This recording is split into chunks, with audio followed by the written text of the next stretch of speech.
which is always good. It's always good when things are working. So, speaking of things working, we're back. It's another Wisco Fanatics Wednesday. Here we as we always are on Wednesdays. So we have just a bunch of baseball for today. We're going to talk a little bit more about Adrian Griffin, probably in the upcoming week or so. Just want to make sure we get all of our thoughts collected and have all of our ducks in a row with that. We have tons of bonus content coming, lots of stuff that we've been planning, some stuff that we have recorded that we're going to start putting out. So lots and lots of bonus content coming soon. If you follow us on Facebook, Instagram, and TikTok, that's where a lot of that bonus content is going to be appearing, as well as probably a little bit on the YouTube side as well.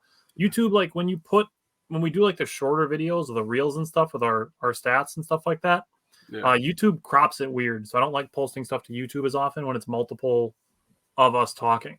If it's just one of us, then it's not as big of a deal. I can crop that one person, but yeah, YouTube is more horizontal, where everything else is more the portrait. So, or landscape. Makes sense to me. YouTube is portrait. Everything else is landscape. Anyways, so lots of fun bonus content coming, which is going to be a lot of fun. Like I said, probably getting repetitive already saying the word fun, but lots of fun stuff coming and lots of stuff planned for the summer before we get close to Packer season again. So, all right, today we have 4 games, and then 1 game to talk about from the Brewers' previous week of games. So we're going to start, as we usually do, with our power pairs and underrated performers. So, Jake, give me your Brewers power pair and underrated performer. So for my power hitter, I went with Andrew Monasterio. Can't go wrong with this guy, right? His smile alone should put him up for power pair, right? He's just enjoying life right now. 16 at bats, 5 hits, 1 home run, 3 RBIs, 2 walks. These are his splits for the last week. 313 average, 389 on base percentage, 563 slugging percentage, and a 951 OPS. So, I mean, he's been producing along with being great in the clubhouse, in my opinion. For my pitcher, I went with Tehran. He gave up 2 earned runs over the last 12 innings pitched. They were both solo shots against the Reds. Obviously, everybody knows we lost that one 2-0. He gave up 10 hits, and people are like, why would you pick a guy that gave up 10 hits? Well, he pitches the contact, and I actually like that. Yep. The defense has to be on their toes, but yeah, he pitches the contact, pitches, to in the strike zone, which is a good thing, right? Don't be messing around. Only 1 walk and 5 Ks. Thing about Tehran, he's been around for a while. He's been in a lot of games, pitched a lot of innings. He understands. And there was actually a game where him and Freddie were just sitting next to each other, and he was showing Freddie some stuff. So me and you were talking about that. So we'd love to see that. For my underrated performer, I went with Abraham Toro. I like it. Toro, he appeared in 3 games. He got 3 hits. 1 he ripped for a double, by the way. Or no, not a double, just a single. But he absolutely ripped one that put us up 2-0 is what I meant to say. In 7 at-bats, he got 3 hits, scored 1 run, had a home run and 3 RBIs. So, again, he's producing an underrated performer, so you might not have noticed that. But he's also been playing some pretty good defense, too. Yes, I'm glad you brought that up.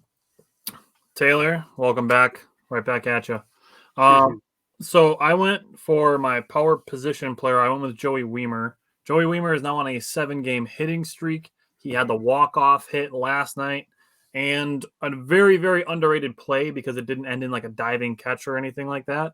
The play that he made in right center field last night to run that ball down, like the fact that you see where he's standing when the ball is like first made contact with, and then you see him like just gone into that right center gap.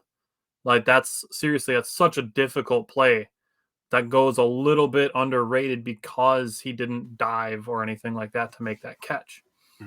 But over the last week, Joey Wiemer, 9 for 23. That's a 391 batting average. He had 4 doubles, 4 RBI, 5 runs scored, and his batting average is up 26 points in the last 7 days. He's seeing the ball very well right now. He is very much picking up steam. And then for my power pitcher, I went with Elvis Peguero. 4 appearances in the last week. Okay, so he made 4 appearances in the last week. In 3 of them, he allowed 0 hits and 0 walks. In one of them, he allowed 2 hits and 2 walks, which were the only 2 hits and the only 2 walks he gave up during the week. He did not allow an earned run, and he had 4 strikeouts. He lowered his ERA by 45 points. So a very good week for him. I considered using Tehran as my underrated performer, but I went with Adrian Hauser. Now, last week, I brought up the exit velocities that he had. Taylor said Weimer's haircut for underrated performer. I brought up the exit velocities against Adrian Hauser in that Blue Jays game. And I'm glad you mentioned that you like that Julio Tehran pitches to contact because Adrian Hauser is the exact same way. Yep. They're cut from the same cloth. They like to get a lot of ground balls. That's what gives you the ability to go deeper into games with a lower pitch count versus a guy like Freddie Peralta, who pitched fantastic yesterday, but he's a guy who goes for strikeouts. So he has, the 8-9 pitch at bats that, they do end in strikeouts, and Freddie Peralta had a bunch of them last night. But when you're Adrian Hauser and you can get a bunch of double plays, it's a lot easier to get through innings on fewer pitches. So I looked at Adrian Hauser's stats in the 2 games before and the 1 game after that Blue Jays game. And if you look at them combined, 18 innings, 18 and a third, 12 hits, 2 walks, 9 strikeouts, and only 1 earned run. So you look at the starts surrounding that Blue Jay start, Adrian Hauser looks really damn good. Yeah, he does. And we'll talk about his most recent start when we get there. So that's who I went with. And then, so today we did get some news on some of the guys that are working back. Jesse Winker is appearing in Nashville. He hit his first home run of the season as a member of the Nashville Sounds, which it is what it is. But that's still for him to be getting the ball over the fence. Maybe that's something that'll translate when he gets back to Milwaukee. Yeah. Next this was announced just about an hour ago that Willy Adames is back with the Brewers and Bryce Terang has been sent to Nashville. Now, Bryce Terang will be back. Probably very soon, actually, I would bet. I would be willing to bet that he's back before the end of the month. He's just out of the guys that are those utility type players where Terang is playing 2 positions of shortstop and second base. And then you're looking at Mike Brasso, who was already sent down. And then you're looking at Abraham Toro and Andrew Monasterio. Those 2 guys, they're in Jake's power pair and underrated performer for a reason. Those guys can't be sent down right now because they're playing too well. Yeah. I don't think it's outside the realm of possibility that if over the next couple series that Abraham Toro kind of flattens out a little bit and Bryce Terang is raking in Nashville, that they don't trade places. Yep. So I don't look at this at all as a quote unquote demotion for Bryce Terang. It's really just sending him down to get some more at bats and get his swagger back a little bit. So that's what I'm looking at for Bryce Terang as he is being sent down. Other than that, Willy Adames is back, which is good to see. Seeing him and Luis Urias now back on the same team together, the best buds on the field together now that they're both healthy again. And Taylor said, man, imagine when Woody gets back, Burns, Woody, Freddie, Hauser, Julio, what a good looking rotation, man. And don't leave Colin Ray out. I was going to say, what about Colin Ray, man? Colin Ray has been pretty solid. And I said this in my the group chat of Brewers writers that I'm in. Wade Miley is making some starts at AA Biloxi. Oh, boy. So I kind of want a Wade Miley Biloxi Shuckers jersey. I can't lie. It'd be kind of awesome. I am rocking my my crew shirt from Wisco Ball today, which if you haven't already, check out Wisco Ball. They have nice. Well played. Yeah. I think the underrated part of all the Wisco Ball shirts is that they're actually super comfortable. Oh, dude, they fit so good. And they're so good. and they're soft too. They're so soft. It's not like a scratchy T-shirt like the Gildan shirts that are fucking itchy. They're actually like really soft, really comfortable shirts. So they're nice. They make me look good, you know. Yeah. That's why Taylor keeps calling us good looking, because we're wearing our Whistle Ball t-shirt. So shout out to Tyler for making me good looking. Not me, Tyler. Whistle Ball Tyler. The guy that owns Whistle Ball, his name is Tyler also. Yeah, so. just so many Tylers I'm surrounded. Yeah, instantly, we hit it off right away. So can't imagine why. Yeah. All right. So we're gonna finish up the Blue Jays series. We talked about Game 1 last week, and that's why I mentioned Adrian Hauser. What stood out to you from the second game of that Blue Jays series? So, first of all, Tehran had a really, really good start in this game. And before I get into anything, I just want to point out that this game, there was 0 walks and 0 strikeouts from the entire pitching staff. I got some stats on that. I know you have the stats on that. We were talking last week. So, oh, yeah. I was like, I'm gonna bring it up. Tyler's gonna hit it over the fence, and that's what we're Jake's gonna just setting the ball on the tee for me right now. Yep, and that's how this works, and I'm okay with that. I'll be the ball sitting on the tee guy as long as we're successful, you know. So Toro got his first home run as a Brewer. Miller and Weimer both got doubles. This was Miller's 10th double. Weimer got his 8th. Miller also had 2 RBIs, and Yelly and Weimer both had stolen bases in this game. Yelly had so many stolen bases in this week. It was insane. He's just swiping. Dude, he literally, and I'm not even joking, he literally might have 40 stolen bases this year. Oh, I could easily see that. That's insane to me. Isn't he already at like 17 or 18? I think he's at 16 or 17. I think he's at 16. If he gets the 40 stolen bases and 20 home runs, I don't understand how people are going to be like, oh, he's washed. Like, dude, that's a good year. 40 stolen bases and 20 home runs is a good I'd be year. happy with 20-30, much less 20-40, but yeah, he's exactly already. He's gonna have 40 stolen bases if he stays healthy. Let's just say that. Yeah, which there's always that caveat. Be fine.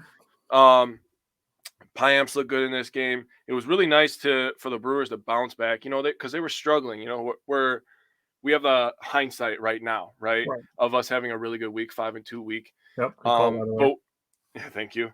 We were struggling going into this game, so for the Brewers to come away with a W in this game is a really big thing. Mm-hmm. And I honestly cannot give enough credit to guys like Tehran and Colin Ray, you know, that we're talking about that have come in and really righted the ship this season, because we were stumbling for a while, and every team in the Central was stumbling at some point, right? Oh yeah. And I was telling people, you know, at work and just, you know, normal conversation, like, hey, they're getting this out of the way now so that they don't do it in August, and we're gonna go on a run. That's what's gonna happen this year. We're gonna get healthy. It almost feels like a Packer season where a bunch of people got hurt early in the year, and then we just run on a run the table year. You know what I'm saying? But Payamps looked good. Strzelecki, really nice to see him get his stride back, in my opinion. And Devin Williams, the always good Devin Williams. Yeah, the always good Devin Williams. But yeah, other than that, it was nice to see a good baseball game from the Milwaukee Brewers. Yeah. So what's up, Simon? Just talking some baseball. So this Blue Jays game, Abraham Toro in the top of the second inning makes the leadoff walk hurt that the Brewers drew that inning. Hit his first home run of the season. That's technically his first at-bat as a Brewer. He drew a walk in his first at-bat, so it didn't count as an at-bat. Yeah. Makes Abraham Toro the first Brewer to home run in his first official at-bat since Eric Sogard in 2017. Jesus. What a stat. The little guy, nerd power. Wow. I haven't thought about that guy in a while, dude. So I thought Weimer had one. I thought Weimer was going to put one out too in the same inning. He hit the light blue line that goes across the top of the fence. But the Brewers had Alex Manoah at 44 pitches in 2 innings. Manoah was sent to the ACL league. They sent him all the way down to like single A. Oh my That's God. how bad he's been this year. Wow. Now, the Brewers, like your point about being healthy, I think it's a very contextual point to make. You look at the teams that have the most injuries in baseball. It's like the Brewers. I think the Tigers are up there. The Dodgers actually have a lot. Yeah, but looking at it, like the Brewers, if you think about it, are pretty lucky to be, right at first place. I think they're a half a game up now because Pittsburgh lost to the Oakland A's last night, 11-2. That's who we get next too. I know. We'll get there. We'll get to the next ones. But Tehran, after 2 innings, was at 24 pitches. So 20 less pitches for Tehran than Manoah. Top of the 3rd inning, Blue Jays got a leadoff double. He got him stranded at 3rd base. Top of the 4th inning, Abraham Toro gets his 2nd hit of the game, a nice opposite field single. Brewers had 1st and 2nd with nobody out, left them stranded. That's where those opportunities are going to come for the offense. What's up, Tim? Simon said the A's are winning it all this year. The A's are definitely not winning it all this year. I wouldn't be surprised if they weren't already eliminated from playoff contention. I mean, if he's talking about the 1st overall pick, then yes, they are winning it all this year. The A's going into last night were at 12-50. Yep. Do you see how many wins they had in day games? Oh my God, I don't care. They are 38 games under 500. They were 1-24 in day games. I was like, holy cow. That is brutal. You have to be a real diehard to sit through that. And hey, it's funny because former Brewer Jace Peterson just ruined the Pirates last night, which is hilarious. He had 5 hits, 2 home runs. Oh my God. Simon said Moneyball time. Yeah, maybe if they still had Brad Pitt down there. Yeah. Bottom of the 5th inning, an error gets Merrifield on. An awkward fly ball falls in front of Anderson and bounces past him. That's kind of just one of those awkward situations. Tehran did finish with 6 innings pitched and 1 unearned run. Only threw 79 pitches, which, for him, the appearances that he's made so far with the Brewers, he's made 3 starts as a Milwaukee Brewer. He has a 1.56 ERA in those 3 starts. Yeah, he's been really good. I was going to say, because I saw his pitch count, it was one of those situations where you said with the council last week where the crystal ball, where I think he pulled him on at a good point. You know what I mean? I have thoughts on Craig. Okay. Well, I'm glad you patted me on the back for it. Thank you. Yeah, no. I was thinking about that when I was taking my notes, and I was like, oh, Tyler was just touching base on this. Baseball. Colin Ray. Yeah, so you were just touching base on this, so I liked it. Yeah. Douglas said they're making their pitch to go to Vegas. They are going to Vegas. Yeah, they're going. Yeah, they're for sure going to Vegas. Yes, pun was intended, Simon. Pun was intended. Making their pitch. I see what you did there. I didn't catch it at first. So top of the 7th, Weimer and Christian Yelich both get singles. They run a double steal, and then Owen Miller rips a double. It makes the game 4-1. You called that, by the way. So I have to give you credit for that because you called. You're like, Owen Miller double right here. And he rips a double, dives into second base. A great dive, actually, for him to dive outside of the bag to avoid the tag. Bottom of the 7th, the Blue Jays got some traffic going. Payamps did a good job to limit the damage to only 1 run. Yep. Bottom of the 8th, you mentioned Strzelecki. 4 pitches to get the first 2 outs. Only needed 11 pitches total to go 1, 2, 3, 8th inning. And aided by a Brian Anderson laser throw from third base, taking over for Toro. So that's Craig Counsell tinkering with the defensive placement, defensive alignment, using Brian Anderson in the outfield, letting some of the younger guys, Toro, Monasterio, Owen Miller, playing some of these corner positions. And then later in the games when the defenses needed more, putting Brian Anderson at third base because the dude's got an absolute rocket of an arm. I feel like it happens every game where Brian Anderson goes from right field to third base. Every game. It just makes one web gem. Every game, dude. Bottom of the 9th inning, Devin Williams gets behind 2-0, gives up a leadoff double. That was barely fair. Yeah. Gets behind 3-0 to Matt Chapman, one of the best hitters in not just the American League, but all of baseball. The lead baseball in extra base hits. Gets back to 3-2, and then gets a fly out from him. Snags a liner right at him for the 3rd out. That's got to be just so satisfying. Yeah. Fave Dodgers fan. And you're lucky you're not actually on the show, Greg, or you would get the Tony Reale mute -1 button. Yeah, and he's a Lions fan, so he's going to be horrible this year. Oh my God. You're lucky you were nice during draft season, Greg. No, Greg's a cool dude. So the Brewers after this game, they got the win.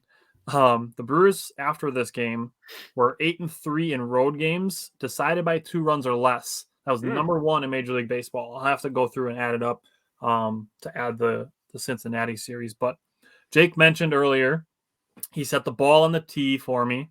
Mm-hmm. No walks, no strikeouts. It was only the 7th time in franchise history.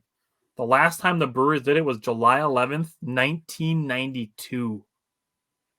And I was not here, and I'm old. Yeah. So before either of us were born, the last time the Brewers won a game, actually the last time they had a game of no walks, no strikeouts. That's a long time ago, dude. That's crazy. Yeah, it is. Speaking of walks and strikeouts, 7 strikeouts by the Brewers. That's fantastic. Greg, Robin Yount wasn't a pitcher though. But no, Robin Yount. I don't know when Robin Yount retired actually. As I mentioned, wasn't alive then. So, hey, Robin Yount. Okay. Here's what I found. There we go. Could you go over there? When did he retire? Oh, Jesus. See more on Wikipedia. I'll find it. Keep going. Last thing that I wanted to mention with this game, the second game of the series, was Victor Caratini doing a great job behind the plate defensively. He played from 74 to 93. So he played from the year my dad was born until the year I was born. Dang. That's interesting. As I was about to look that up, I just saw that the Suns are waiving Chris Paul. No way. Yep. Oh, boy. Did you see all that? Simon said just type it in. Sheesh, millennials. I was trying to do it fast, okay? And my phone was obviously being dumb, okay? It was pulling a Simon. That's what you get for having an iPhone. Never mind. Okay. So what stood out to you from the third game of the Blue Jay series? Well, I'm glad you brought up the strikeouts because the Brewers had 12 of them in this game, and that was ugly. Also, Weimer with another double. He did that a lot this week. Mm-hmm. Tellez with a rare triple.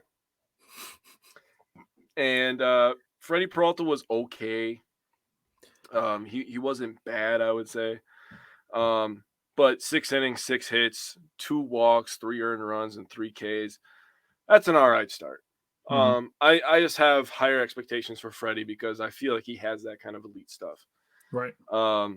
Trevor Miguel gave an inning, and you talked about him. He's just a massive human being. Mm-hmm. So when that thing's coming down on you at 99, 100 miles per hour, that's intimidating. Mm-hmm.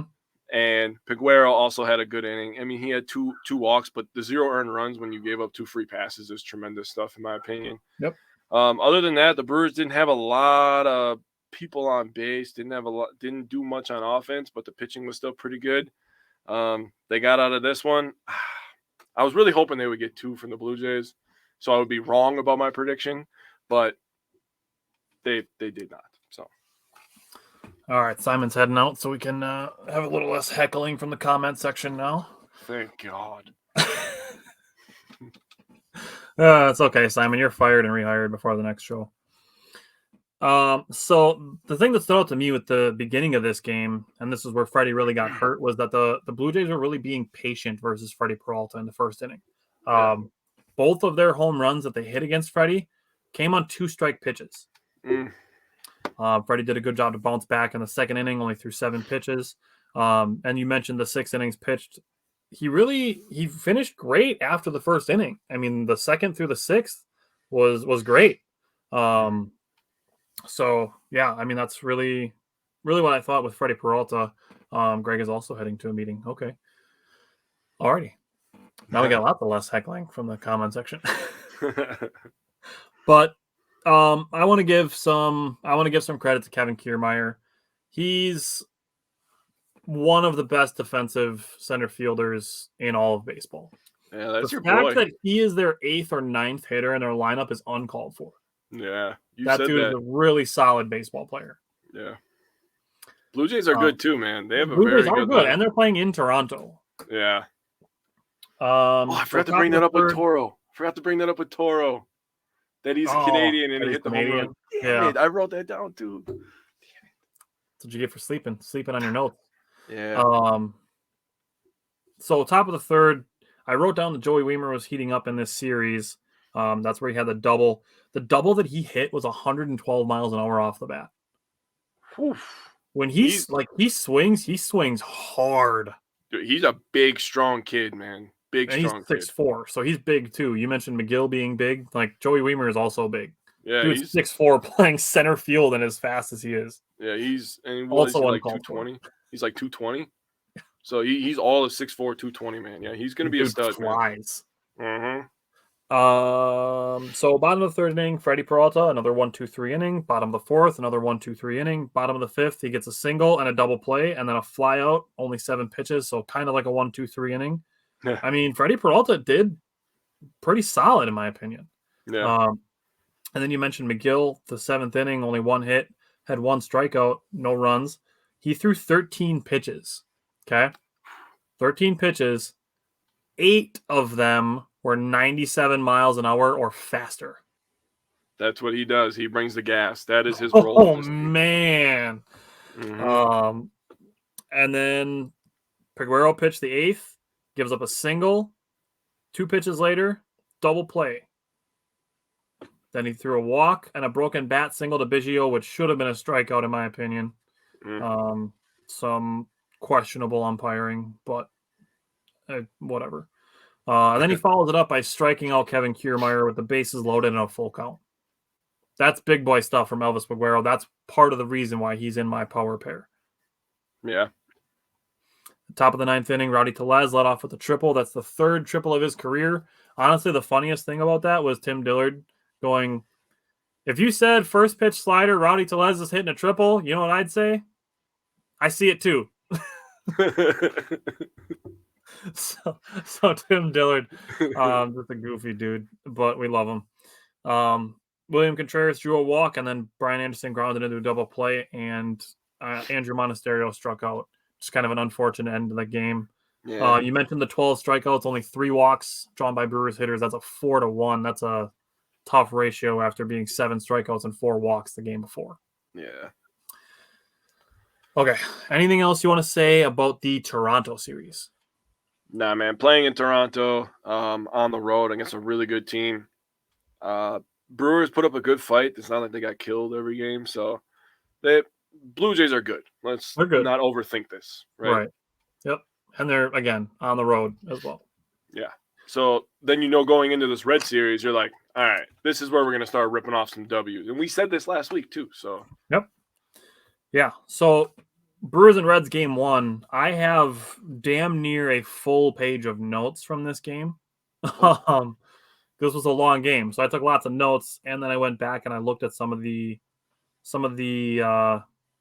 fringe statistics, the exit velocities and pitch velocities. So I got a lot from this one, but what do you got? So, for one, Corbin Burns is definitely not giving up. The guy is still barking and getting kicked out of games. He cares. Okay, yeah. So we got to end that narrative. Corbin That's got to stop. Is checked out me. Even all the trade talk, whatever, doesn't matter. The guy still cares. He still wants to do good individually, even if he doesn't like the team. And there's nothing saying that he doesn't like being a Brewer, So, for him, he went 6 innings, 2 hits. He did have 4 walks, 3 earned runs, and 7 Ks. So, could have been a little bit better control with the 4 walks, but other than that, he was fine in my opinion. Piamps, inning pitched, 1 walk, 2 strikeouts. Strzelecki, an inning pitch, 2 strikeouts. Williams, an inning pitch, strikeout.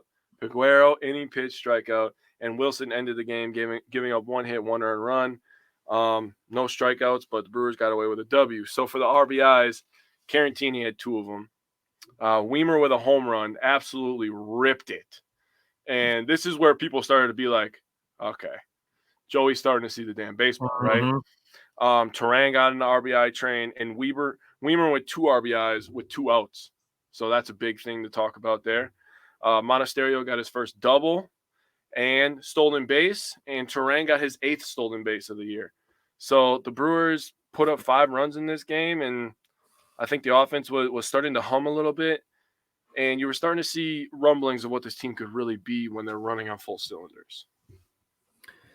Man, just imagine Garrett Mitchell was on this team too. God, man, that makes me so mad every day. It makes me sad. It doesn't make me mad. It makes me sad that we don't have Garrett Mitchell. It makes me mad because I like watching him play because he's also a guy that can move. And think of all the lineup changes we could do with another left-handed bat in the lineup with power. And having him and Weimer in the game at the same time. You cover a lot of ground in that outfield. Oh, man. And Yelich in left field. And with Yelich, dude, like that's foul line to foul line. Like, good luck finding a gap. Yeah, it's good coverage. But yeah. So Corbin Burns got off to a really nice start. 1-2-3, bottom of the first inning. Top of the second inning, Christian Yelich on first base. Joey Weimer with 2 outs, like you said. Absolute rocket that he hit. First pitch that he sees, 109 miles an hour off the bat, 432 feet. That is by 1 foot the second longest home run of the Brewers season. Only to Christian Yelich, who hit a 433. Yep. Then, I didn't notice this until I went and rewatched the game, that Joey Weimer, who was mic'd up for this game, this was an Apple Plus game, so Joey Weimer was mic'd up for it. He called that the game was going to go into extra innings. Huh. In the second inning, he called it. What did he say? He said, this game feels like it's one that's going to go to extras. Huh, that's weird. Bottom of the second, the Reds got a run back. Bottom of the third is when Darren Ruff crashed into the tarp, cut his knee, bleeding through his pants. He needed stitches. The fact that we found out after the fact that he fractured his kneecap and walked off the field, like, that dude's an absolute warrior. Yeah, he's definitely somebody I invite to a bar fight when I need help. Oh, my God, dude. To have a fractured kneecap and the fact that he's just bleeding through his pants like that and just casually walking off the field, like, yeah, I probably could have stayed in, but, I'll come out. Yeah, that's nuts. Yeah. So he got, unfortunately, transferred to the 60-day injured list, and that's where John Singleton got called up. And I mentioned this. I made a reel about it on Saturday morning. The Brewers have had 45 players active so far this season. Jeez. They had 53 all of last year. My God. They're on pace to beat that before the damn All-Star break. Sadly. And then, unfortunately, the injury was followed by insult. Jonathan India, who is very, very good. Credit to him. He's very good. Put the Reds up 3-2 with a 2-run homer. Yeah. The Reds got a single and a walk with 2 outs, but Burns closed the door on that. Top of the fourth, Christian Yelich, another single, 2 for 2 to start against the Reds, team that he loves playing against. Yeah. Monasterio grounded out to short. The throw goes wide, and the Brewers get second and third with 1 out. Joey Weimer draws a walk. Bases loaded for Victor Caratini. Gets an RBI ground out to tie the game at 3. Top of the 6th inning, Andrew Monasterio, just like Joey Weimer, just barely missed a home run. Like, missed it by like 6 inches. Bottom of the 6th. This is where things get questionable. So the strike zone gets very tight. Very tight. Both Corbin Burns and Victor Caratini were both visibly frustrated. Corbin Burns makes that sliding catch at the end of the 6th inning, spikes the ball, and then the first pitch that gets thrown to Victor Caratini in the top of the 7th inning was wide and gets called a strike. That's where Corbin Burns starts talking from the dugout, gets tossed. He was at 100 pitches anyways, so he wasn't staying in the game or coming back to pitch the 7th inning. But the fact that the strike zone gets super tight in the bottom of the 6th inning for the Brewers against the Reds, and then the first pitch that the next Reds pitcher throws to Victor Caratini is outside and gets called a strike. Like, I understand Burns being pissed. Yeah, me too. So this stat was before the 7th inning. The Brewers had faced 17 left-handed starters. 13 of them had allowed 2 or fewer earned runs. Yikes. So that's tough. Definitely, like, not a secret that the Brewers could improve their offense by being better against left-handed pitching. You mentioned Payamps, the score of the 7th inning, 2 strikeouts, a walk, and a flyout.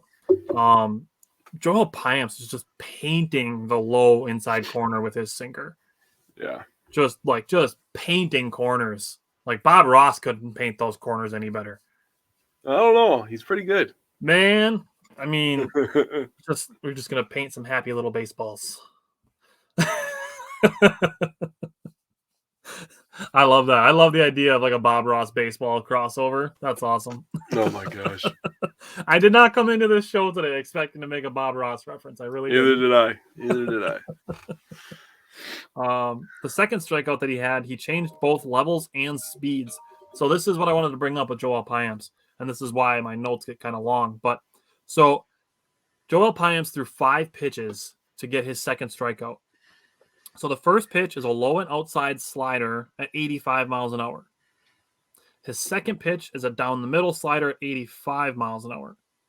The third pitch is up and in a 97 mile an hour sinker. 97.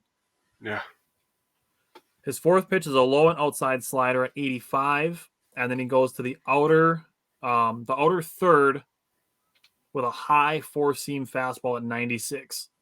So he goes 85, 85, 97, 85, 96. And is just all the way around the strike zone in one pitch in the middle. So that was awesome by Joel Payamps. So I wanted to call that up. Bottom of the 8th inning, Peter Strzelecki leads the inning off with a hit by pitch, and then goes strikeout, pop out. Now Peter Strzelecki, this was his first strikeout of this inning. 81, 91, 80, 92, 83, 92. So I try to teach my stepson baseball because he doesn't play baseball. So I try to teach him through the video game. And when we have to switch off with pitching, I'm like, Aiden, you have to change their eye level and you have to change the speed. So you're changing their eye level and their timing. Yep. And he was like, why do you do that? I was like, well, then they can't like catch on to what you're doing. Them. I was like, if you go 95 to 93 and low and away all the time, they're obviously going to be looking for that. Right. So then if you go 97 up and in, then they're going to be like, whoa, hold on a second. And then you go 84 down low, then they're going to be like, okay, now I just don't know what's going on. So now he's getting good at it. That last sentence that you just said is exactly what makes Devin Williams so damn good. Yeah, because the fact that he throws 95, 96, and then slows it down to 83, 84, and goes high, low, like it makes him untouchable. Yeah, so he's been starting to get into baseball a little bit more, and I make him watch when Williams is pitching specifically, and he's a big Corbin Burns guy because, Cy Burns and all that stuff. Devin Williams is fun to watch. So he pitched the bottom of the 9th inning, got a strikeout. There was an error by Owen Miller. It was kind of a high hop. It is what it is. I don't remember who the base runner was, but stole second base. And then Devin Williams got a pop-up and a ground out. So good job by Devin Williams to get through that. Top of the 10th inning, Owen Miller gets a single. They hold Bryce Terang at third. This is a trend that's going to continue. Wilson Contreras struck out. Christian Yelich drew a walk, so the Brewers had bases loaded with 2 outs, and Brian Anderson popped up. That ended the threat in the 10th. Bottom of the 10th inning. This is another reason why I have Elvis Peguero in my power pair. Dude has some big cojones. I can't even lie. I literally wrote that in my note. Big cojones by Elvis Peguero. Gets a fly out, has a hit by pitch. So first and second with 1 out. Another fly out. The Reds run a double steal. So they have a second and third with 2 outs. Elvis Peguero comes back with a strikeout, and he is pumped as he's walking off the field. Listen, the strikeout that Elvis Peguero threw took 4 pitches. 95, 97, 96, 97. Gas. Gas. That was awesome. And you can tell why he's pumped up. He's just reaching back for a little extra and just throwing a bunch of 95, 96, 97. That is awesome. Top of the 11th, Andrew Monasterio gets a single. They hold Brian Anderson at third base again. Joey Reamer draws a walk. The Brewers have bases loaded with nobody out. Victor Caratini grounds out. His hustle to avoid the double play does matter because the Brewers get a run there. And then Bryce Terang hits another ground out, and he hustles to not make it a double play, and the Brewers get another run. So just hustling out ground balls literally gave the Brewers 2 runs because the Reds went for a double play in both instances and didn't get it either one of them. So a couple of fielders' choices instead of ground into double plays. So that hustle matters. Big. Yeah. Bottom of the 11th, we shared this on some of our reels and TikTok. Andrew Monasterio's web gem sliding in between the second base and shortstop hole, and a nice throw. The Reds did get an RBI double with 2 outs, made it 5-4 off of Bryce Wilson, gets the last out on a ground ball. You mentioned Corbin Burns, the bullpen, fantastic. The combination, Joel Payamps, Peter Strzelecki, Devin Williams, and Elvis Peguero combined for 4 innings, no hits, and 6 strikeouts. Yep. That was one walk, fantastic. Too. Fantastic. Owen Miller, Christian Yelich, and Andrew Monasterio each had 2 hits. Just really just a great game, honestly. Just a great baseball game to watch. Okay. And the Reds uniforms look cool. I know. I can't deny it. The black and red, they're badass. I can't even lie. The helmets are cool too. Like there's nothing wrong with it. They got cool uniforms. Their city connects are sweet. It is what it is. I don't hate the Reds, probably because we kick their ass all the time, but that's fair. All right, let's go to the second game. So this one, the Brewers offense apparently wanted to score all the runs in the first 3 innings. So Colin Ray started this one, and Colin Ray again, he's, to be completely honest with you, he might be one of my favorite Brewers right now just because of the sheer fact that he's coming out of nowhere and just being a baller. 5 innings, 6 hits, 3 walks, 3 earned runs, 5 Ks. Great American Ballpark is a tough place to pitch, so it's tough to just have great pitching stats there. I'm just going to say that. Not as like an excuse, but like it's true. It gives up a lot of home runs. You give up a lot of home runs there. Trevor Miguel, he also gave up 3 runs in an inning, 3 walks, so he struggled with control a little bit. Bryce Wilson was all right. Jake Cousins gave up 2 earned runs late in this one, and Devin Williams was absolutely locked down in this one. They only had 2 hits after the 4th inning. I just want to say that before I get into the RBIs. So the Brewers were dominant for the first 3 innings of this game, and then after the 4th inning, they only had 2 hits. Home runs, Perkins, first ever home run is a grand slam. So he joins a list of people that I brought up earlier, and I updated it. He joins a list of Bill Spires in 1989, Tim Unroe in 1997, Sean Markham in 2011, and Bryce Terang this season for their first home run to be a grand slam. So congrats to him. He ended the day with 5 RBIs, his first 5 of the season. Contreras, Miller, Weimer, Tellez, and Yelly all had RBIs. So everybody was contributing up and down the lineup. Absolutely fantastic thing to see. Yelly also got stolen base number 13, and Contreras had a home run as well.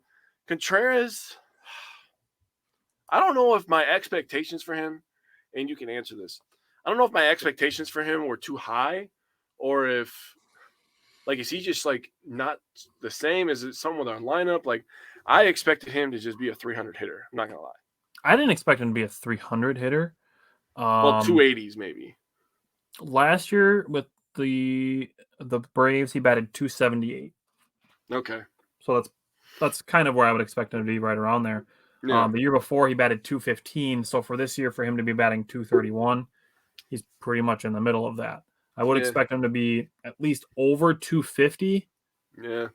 But no, I wouldn't say I expect him to be a 300 hitter. I did expect him to be a little more home run power, but he is at 7, so he's on pace with Yelich to be right around 20, which he hit 24 last year. So not outside the realm of missing expectations or anything like that, I don't think.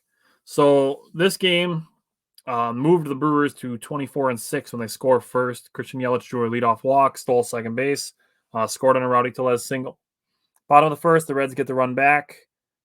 Top of the second, Joey Weimer drew a walk. Andrew Monasterio hit a single, not drew a single.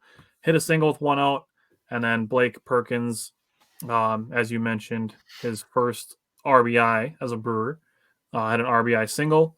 made the game 2-1. Christian Yelich RBI single made it 3-1. And then Owen Miller drove in another RBI on a fielder's choice, made it 4-1. Colin Ray responded. Bottom of the second inning goes 1-2-3.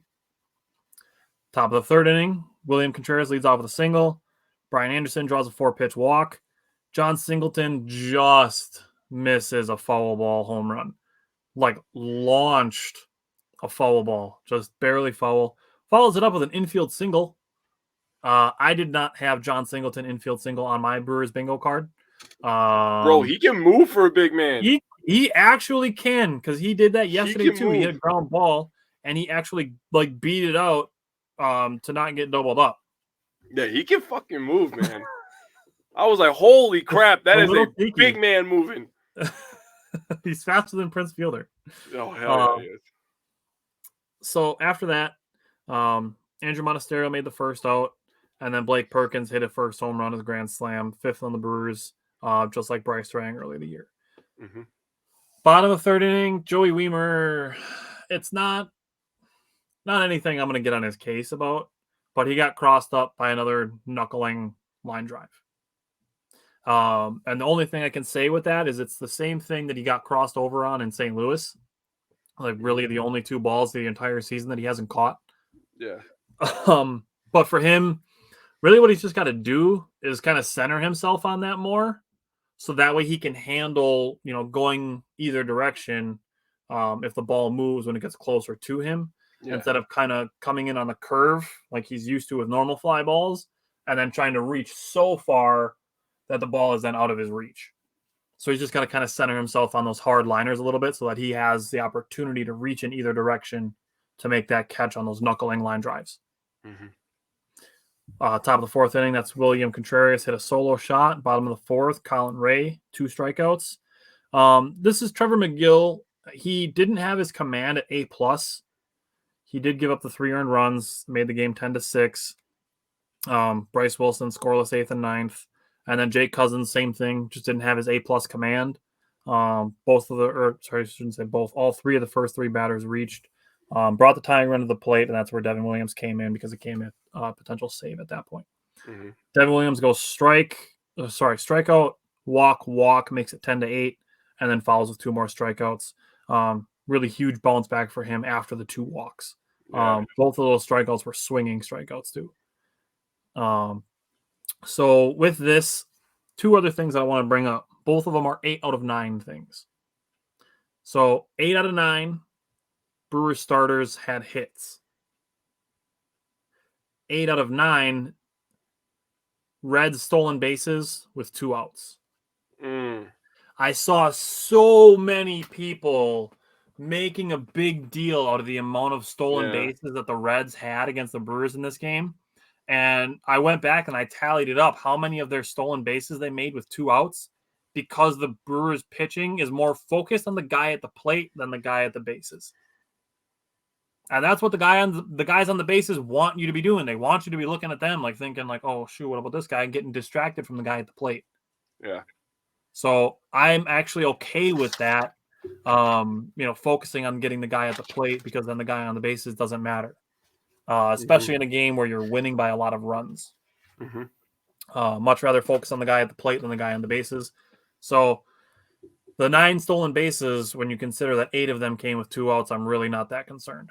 I wasn't even going to bring it up, but I know it was a big discussion. Yeah. So what stood out to you from the third game of the series? Oh, man. Well, first of all, me and you are fortune tellers. We both said that Hauser was going to go 7. Like, imagine if Hauser went 7. Yep. And then we both, like, immediately back-to-back went 11 pitches in the first inning. That's a good start. So he was awesome in this game. Yes. He did have his A+ command. Mm-hmm. The 2 strikeouts, 1 earned run, and no walks. That's an Adrian Hauser special. Yes. Peguero, 1 inning pitched. No hits, no walks, no earned runs, 1 strikeout. Strzelecki, 0s across the board, 1 inning pitch. So absolutely lockdown stuff from those 3 guys. Yep. Carantini with an RBI that he ripped. He ripped a home run, and I swear to God he let go of the freaking bat faster than the ball left the stadium. Like, he stood and watched it. Like he knew it was gone. dude, he let go of that bat so fast. Like he hit it, and it was like as he was hitting it, he was letting go of the bat. Like that was amazing to see. Monasterio with his first homer as a Brewer, so that was awesome.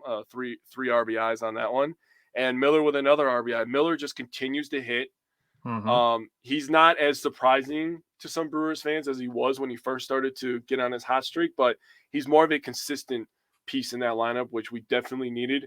We just need a couple others to follow suit. If Brian Anderson can start getting going, it looks like Joey Weimer's on the right track. Maybe we get a Christian Yelich, hot streak of 15 games where he just hitting the ball like crazy. He's really nice for base a lot lately. Yeah, right. It'd be really nice for Rowdy Tellez or Willie Adames to get hot. I think I would do some questionable things for a Willie Adames like July where he goes crazy. I think all Brewers fans need that. Kieran Teeney's home run was really the thing that stood out to me in this game because that was an awesome highlight. So, top of the first inning, Owen Miller and John Singleton drew walks, and then with 2 outs, Andrew Monasterio hit his first career home run that gave the Brewers a 3-0 lead. You mentioned the Adrian Hauser first inning, 11 pitches. He also threw 11 pitches in the second inning. Yeah. Bottom of the third, Owen Miller, barehanded play along the third baseline like a stud. Just Owen Miller just out there doing it all, really. Yeah, man, he's a beast, dude. He is. Adrian Hauser, 35 pitches through 3 innings. Bottom of the fourth, Reds get 2 on with nobody out. Fly out and a double play to follow. That's great work by Adrian Hauser. Then the top of the 5th inning, that's where that home run happens. So you mentioned that he blasted it. No doubt home run. He stood to watch it. 429 feet on that bad boy. Yeah, dude. And that sucker was a rope. That wasn't like a... Yeah. That was a freaking rope, dude. Yeah, he smoked that one. Yeah, he did. Very exciting. Not Owen Miller. Joey Weimer. So he hits... I think it was a double. I think it was a Joey Weimer double. Made 5 of his last 10 batted balls over 102 mile an hour exit velocity. Wow. So not only is Joey Weimer getting hits, he's hitting the ball hard. Yes. Scored on Owen Miller's single, made it 5-0. Bottom of the 5th, Adrian Hauser got another inning double play. Through 6 innings on just 78 pitches. Bottom of the 7th, he gave up a lead-up solo shot, broke the shutout, but he got through 7 innings on only 92 pitches. Yeah. Great stuff by him. Elvis Peguero and Peter Strzelecki pitched the scoreless innings, like you mentioned. Rowdy Tellez was 2 for 4 in this game. It just didn't really factor into the final result. Andrew Monasterio was taken out as a precautionary measure. He's obviously back and playing good. And then Victor Caratini, like you mentioned. So the Brewers now, after this game, 26-6 when scoring first. Yeah, and their record when they don't score first is opposite. Yes. So let's go to the 4th game of the series. This one is where I saw a lot of complaining. Like, we literally have already taken 3 out of 3 games, and the worst we can do is a 3-1 in a 4-game series, and people are just on Facebook complaining. Like, people, do you realize if the Brewers won 3 out of every 4 games, they'd have 120 wins on the season? That's a lot. That's a shit ton. That's like Major League Baseball record number of games won. Yeah, that's a lot. So for people to be complaining about the 1, like you just got to take some things in perspective. Yeah, it was rough. The Brewers only had 3 hits, 7 total base runners, but look at this pitching. Yeah, the pitching. Yeah, Tehran was fantastic. It's kind of unfortunate that he took a loss in 6 1/3 innings, only 6 hits, 2 earned runs, 1 walk, 5 strikeouts. That's great stuff by Julio Tehran. Hobie Milner threw 2/3. What's that? I just had to point this out. Since his last start, he had no strikeouts. I like after the first strikeout, he was laughing his ass off, dude. That was hilarious to me. And they pointed it out when they were commentating too. It was like, that's funny. Hobie Milner threw 2/3 of an inning and 7 pitches. And then Trevor McGill, a good bounce back from him. He pitched a scoreless inning. Only gave up, actually didn't give up any hits, and had 2 strikeouts. So this is Trevor McGill is similar to me how Adrian Hauser went, where he went, a couple good outings, one kind of tough one, and then back to good outings. That's how I feel about Trevor McGill. Yeah. I really don't have a ton of stuff from this 4th game. Just the pitching was really the silver lining of the game, and the Brewers had 3 out of 4 won. Yeah, and two of the 3 hits were from Joey Weimer, putting him at 11, which now he leads the team in doubles. So that's true. He does lead the team in doubles. Him maybe and Nolan Miller are going back and forth. Yeah, I know. That's okay. Hopefully they just keep doing that. Yeah, that would be great. Iron sharpens iron. Okay. Anything else you want to say about the 4th game of the Cincinnati Reds series? No, it felt good to get a series win. It's taking 3 out of 4 was great. Yes. Yeah, especially winning the first 3 and then, just going into that 4th one, icing on the cake. And it's not, to the point that, the Brewers didn't try because they had already won 3 games. Like, I don't think any of that is the case. It's just one of those things where the Reds actually going into that series were playing pretty good baseball. They've gotten themselves to 3rd in the division, ahead of the Cardinals and the Cubs. So the Reds are actually playing pretty good baseball, and now they just called up their top prospect. Yeah, so yeah, the Reds are a little sneaky. I'll say that. Them and the Pirates, I think in the next 3 years are going to be really good. Yeah, but I also think the Brewers could still have a chance to be really good too. So right, just some exciting players with the last name Cruz to watch. Yeah.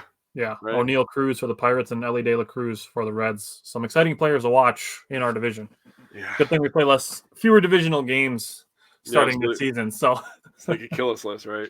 Yeah. Fewer divisional games means more interleague play, which means the Baltimore Orioles are in Milwaukee. So Luis Urias gets to play against his older brother for the first time. But what stood out to you from last night's game? Man, so many things stood out. 3 of the 4 people who got RBIs were all with 2 outs. Anderson, Toro, and Weimer's game winner was with 2 outs, a 1-2 count. So we were down to our last strike. Our last strike, and Weimer just comes through clutch. That's awesome. Terang hit a triple with 1 out and a 1-2 count. So that was a clutch at bat for him as well to tie the game after Perkins got on. Yelly stole 2nd and 3rd last night. You don't often see people steal 3rd base, but he stole 2nd and 3rd, so he had 2 stolen bases up to 16. He's first on the team. He got a 14-step lead off second base, and he was just like, all right, fuck it. Basically what the Reds did against the Brewers in the 3rd game of that series. Right. You're just going to stare at the dude at the plate? All right, fuck it. I'll take a stolen base. That's basically the exact same thing. Right. Perkins got his first stolen base on that Terang triple. Terang also up to 9, so he's tied for 2nd on the team with 9 stolen bases with Joey Weimer. So Weimer and Terang have 9. So Weimer's doing his thing, man. He's playing defense. He's leading the team in doubles. He's 2nd in steals. I mean, if he gets that batting average up to a respectable amount, I think that he's going to be a tremendous player. I think he's not going to wear another Nashville jersey if he does that. I agree with that. As far as pitching goes, Peralta, 2 earned runs in 5 innings pitched, 6 hits, 9 strikeouts. Yeah. Dude, disgusting. He didn't walk anybody. He had 9 strikeouts and 0 walks. Yeah, that's disgusting. I'll let you finish because I want to say something about that. Yeah, we only had 1 strikeout as a pitching staff. We gave up 8 hits as a pitching staff, so that's not too bad either. And a lot of strikeouts. Peguero added a strikeout. Payams had a strikeout. McGill had a strikeout. Williams and Strzelecki had 2 strikeouts. That's a ton of strikeouts. Yeah, both teams combined, I believe the number was, if I remember correctly, it was 34 between the Brewers and Orioles. There was 34 strikeouts last night. 16 by the Orioles and 2, 4, 6, 8, 10, 13, 15, 16. So 32. 16 32. By each. Okay, 32 strikeouts is what it was. I thought it was 34, but yeah, 32 strikeouts from both teams. So a lot of strikeouts last night. That is a lot of strikeouts, even for an extra innings game. Yeah, what's up, James? Yeah, that's a lot of strikeouts. So, top of the first inning, Freddie Peralta goes a 1-through-3 inning on 13 pitches. Great start by him. Bottom of the first inning, Christian Yelich leads off with a home run. John Singleton, he had a good rip, and he went to the opposite field, to his credit, just right at the left fielder. William Contreras worked a walk. Rowdy Tellez flew out, and then Brian Anderson ripped a single for 1-0 lead. I want to give Brian Anderson credit because he's had some tough goes at the plate lately, but shortening up his swing with 2 strikes to just kind of dump the ball into left field on a low pitch, just shortening up the swing and just kind of putting the bat on the ball. That's good stuff by Brian Anderson. That's a veteran approach at the plate. So I wanted to give him credit for that. Abraham Toro, followed up with a really nice rip with a 1-0 with a single to make it 2-0. And then Luis Urias was hit by a pitch. Bryce Terang struck out to end the inning. Gibson was at 35 pitches after the first inning. Yeah. And this is just tough. Orioles follow the first inning. Sorry, the Brewers' first inning. Open the top of the second with a double and a home run, and it's 2-2. Mm-hmm. It took the Brewers 8 guys to get 2 runs to manufacture them, and it took the Orioles 2 guys to tie the game. Yep. So this is where, there is value in manufacturing runs and being able to score in multiple ways. But the long ball changes games in a hurry. Yes, it does. So there's a lot of complaining about the Brewers, being too reliant on hitting home runs. But the fact of the matter is, it can break games open. It can catch you up, and it can change things in a hurry, being able to hit home runs. It is like the three-pointer in basketball. That's fair. And basically what the Brewers have been doing is drafting a bunch of guys who draw a lot of walks, don't strike out much, and get on base. And then they're going to put these boppers in the lineup. The Rowdy Tellez, the Willy Adames, the William Contreras. I mean, those guys are going to be in the lineup following all the guys that get on base all the time. Mm-hmm. Joey Weimer, for example. These guys are going to be batting ahead of those boppers so that the Brewers can put balls in the seats and take, 2, 3, 4 runs on one swing of the bat. That's how the Brewers are looking to build for their future based on their last, I would say, 3 drafts. Mm-hmm. I think Garrett Mitchell was kind of the catalyst of the start of that draft strategy. Yeah, but he has power. So does he Weimer. Does. He's got some sneaky power to him. Mm-hmm. Abraham Toro, web gem, a really nice dive in the shortstop third base hole, and a nice pop up and throw out. Freddie Peralta took him 30 pitches to get through the second inning, but he did. Bottom of the second, Joey Weimer flies out. Christian Yelich gets down 0-2, works it back to 3-2, and then rips another double. Beautiful stuff by Christian Yelich. Mm-hmm. It was an 8-pitch at bat, and didn't result in anything else for the Brewers. But that's great stuff by Christian Yelich. Yep. Top of the third inning, that's where Joey Weimer makes that hustle play in center field between the center field and right field gap. That kept the Orioles from grabbing the lead. That play mattered in the grand scheme of things when you talk about how this game ended, having the benefit of hindsight. Yeah. Top of the fourth inning, Freddie Peralta struck out the side. Bottom of the fourth inning, Bryce Terang rips a triple. Man, he needed that hit. Man, did he needed that one bad. He did get stranded at third base, which kind of sucks, but it is what it is. Top of the fifth inning, Freddie Peralta grabs 2 more strikeouts. And so Freddie Peralta, like you mentioned, the 9 strikeouts. So Freddie Peralta has had 7 strikeouts or more 5 times in 2023 now. He only did it 4 times in all of 2022. Oh, wow. There's a stat. So people got to put a little respect on Freddie Peralta. Yeah. Top of the sixth inning, Elvis Peguero. 1, 2, 3, sixth inning. Great work by him. Bottom of the sixth inning, nice work by Bryce Terang to work a walk. Ultimately stranded. Top of the seventh, Yoel Payamps gets a strikeout, gives up a solo shot. That's the first home run that he's allowed since May 12th. Yeah. So he's been almost a month since Payamps gave up a home run. But bottom of the seventh, Christian Yelich gets a leadoff single. You mentioned he stole second and third.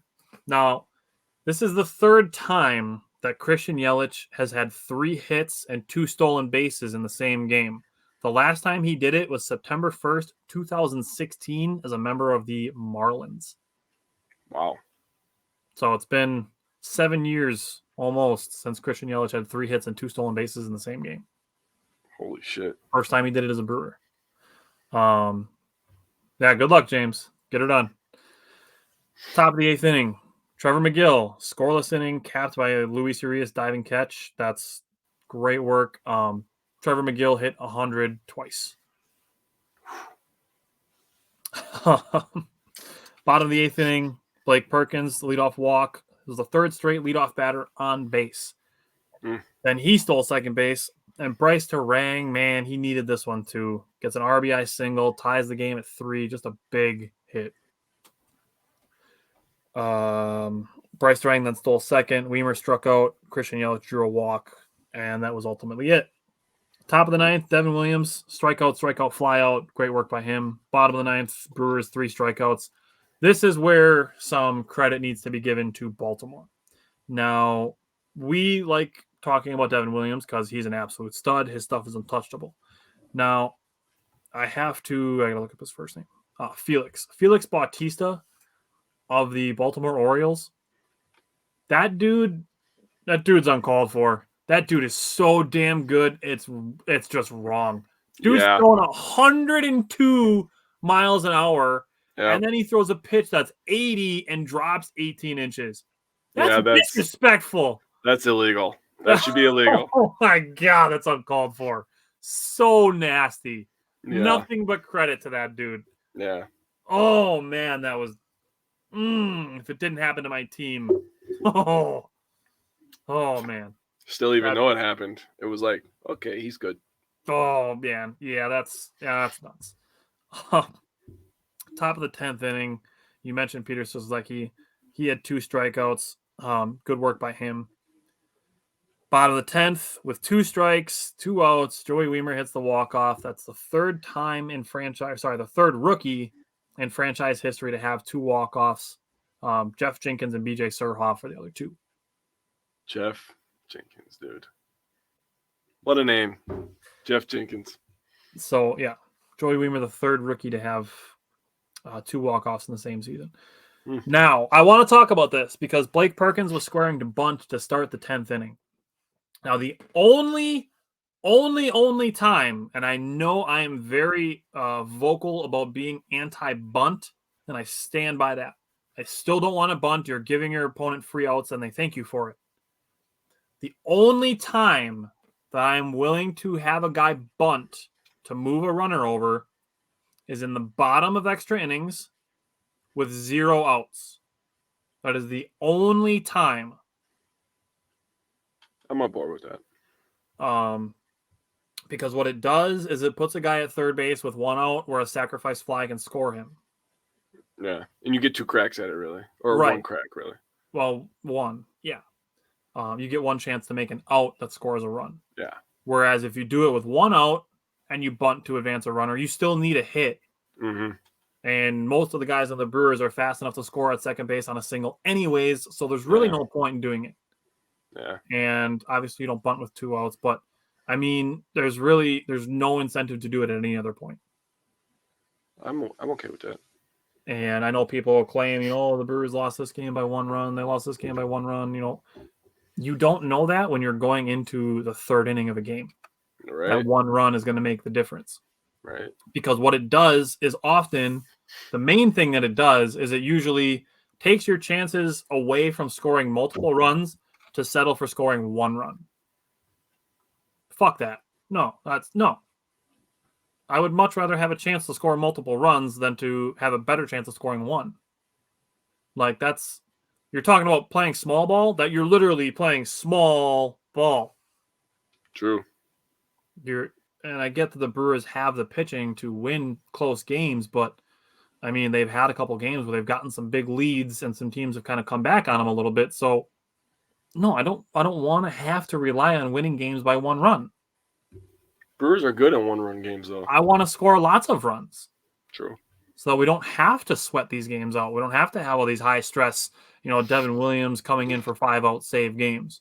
Mm-hmm. When it comes to the playoffs, it's a different situation because playoff baseball is much more intense. But, I mean, we're not in the playoffs. We're in June.